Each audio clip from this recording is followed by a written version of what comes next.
Recognize Mr. Under for 5 minutes. Thank you, Mr. Chairman. And thank you for all our witnesses being here today. Advanced Air Mobility, AAM, is transitioning rapidly from conception to reality. These aircraft and technologies can improve safety, increase access to rural communities, support emergency responses, and boost American manufacturing. However, that future relies on the FAA properly enforcing the laws Congress passes and doing so in a way that encourages innovation rather than hinders it. Mr. Rose, I was reading your testimony. I was very pleased to see on page 5 you shouting out H.R. 4146, the Pilot and Aircraft Privacy Act of 2025, or PAPA.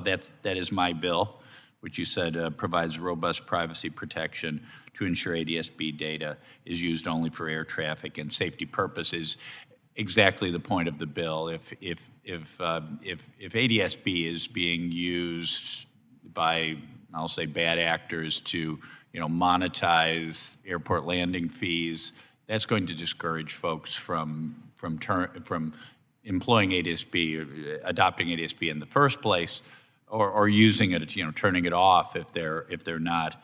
You mentioned in your testimony 65,000, I assume mostly general aviation aircraft, currently lack ADS-B out, and I think the FAA on purpose, required. I'm a pilot myself, and I adopted ADS-B out right away because I'm an instrument-rated pilot, so I fly in Class Bravo and Charlie airspace all the time. So those 65,000 aircraft, they're mostly, I would imagine, in rural, non-towered airports. What can we do to encourage adoption? Because I don't think I'm quite ready to mandate ADS-B out on a crop duster or someone's Piper Cub that they, fly on the weekends, not venturing far out of the flight pattern.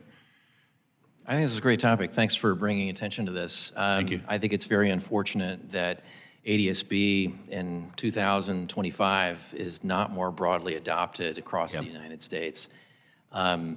It's really about safety. And I remember when I first heard about the mandate, I was a relatively new private pilot at the time, and I called my local aviation shops at Spirit of St. Louis Airport where my plane was, and I started talking to them, and everyone wanted to sell me a new Navigator or a new glass panel or something. And then I ran into an article in one of AOPA's publications. You can do ADS-B out for $3,500, and I think now there are even portable options that are less expensive than that.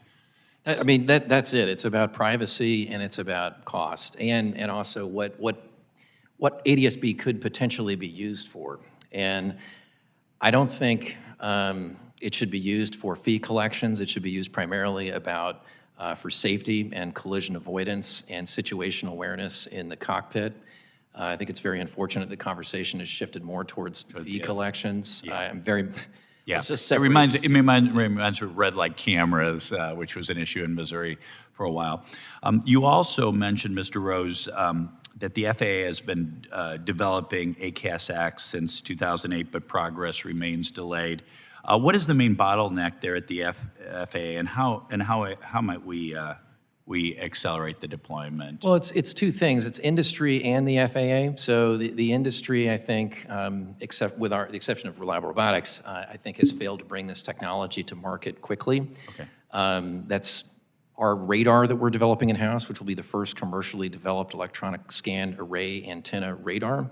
Will utilize the FAA's ACAS-X algorithm for collision avoidance purposes, and this will then give the FAA something to regulate. I also just very recently, actually during the government shutdown, the FAA continued to work on safety-enhancing technology certification, and they just recently published 2 TSOs for comment. I think we have until the end of the month now. That would put out new standards that would utilize ACAS-X. So I really think the FAA should be commended for that work. Terrific, thank you. I yield back, Mr. Chairman. Gentleman yields, and now recognize Mr. Stanton.